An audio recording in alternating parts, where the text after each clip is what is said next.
ఆంధ్రప్రదేశ్ ముఖ్యమంత్రిగా బాధ్యతలు చేపట్టిన నారా చంద్రబాబు నాయుడు పింఛన్దారులకు గుడ్ న్యూస్ చెప్పారు. ఎన్నికల మేనిఫెస్టోలో ఇచ్చిన హామీ ప్రకారం 3,000గా ఉన్న పెన్షన్ను 4,000 చేస్తూ ఏపీ సీఎస్ నీరబ్ కుమార్ ఉత్తర్వులు జారీ చేశారు.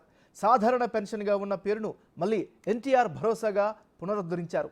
నిన్న సచివాలయంలోని తన ఛాంబర్లో 5 ఫైళ్లపై సంతకం చేసిన సీఎం 3వ సంతకం పింఛన్ల పెంపు ఫైల్పై చేశారు.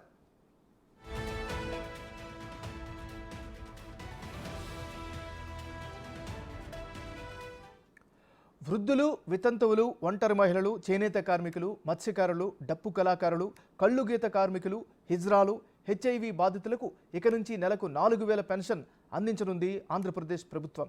పెంచిన పెన్షన్ స్కీమ్ను ఏప్రిల్ నుంచే అమలు చేయనుండగా జూలై 1న పెన్షన్దారులు 7,000 అందుకోబోతున్నారు.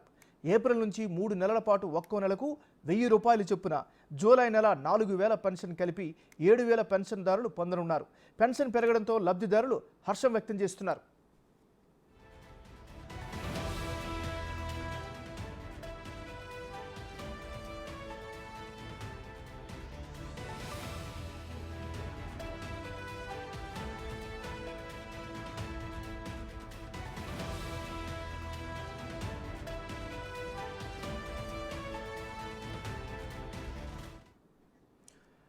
Breaking news